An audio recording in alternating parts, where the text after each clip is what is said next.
Saudaraku, ribuan peserta memadati jalanan Kota Takengon dalam perayaan Karnaval Budaya yang digelar untuk memperingati hari ulang tahun atau HUT ke-448 Kota Takengon pada Senin 10 Februari 2025.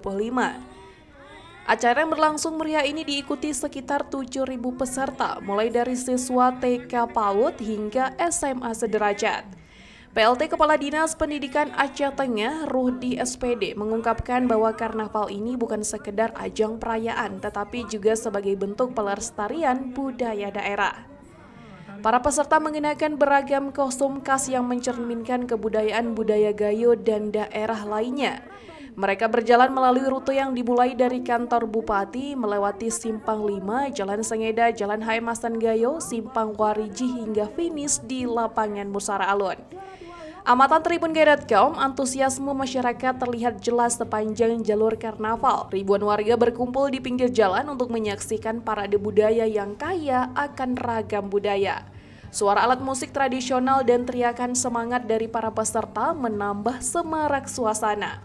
Sementara itu, di depan Sekretariat Daerah Kabupaten atau Setdakap Aceh Tengah, PJ Bupati Subandi dan Ketua DPRK Fitriana Mugi bersama Forkopimda Aceh Tengah melepas dan menyaksikan langsung Karnaval Budaya Hari Ulang Tahun ke-448 Kota Takengon.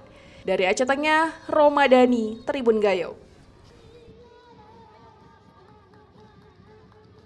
Untuk pawai karnaval pada tahun 2025 ini diikuti lebih kurang 7.000 peserta dari tingkat TK, SD, SMP, SMA sederajat.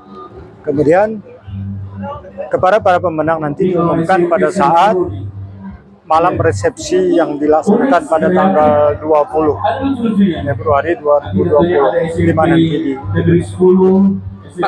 Nanti kita buat sebuah tarian ya, boleh ya? Luar biasa. Tarinya koknya keren nih. Jadi ingat. Betul, itulah budaya kita.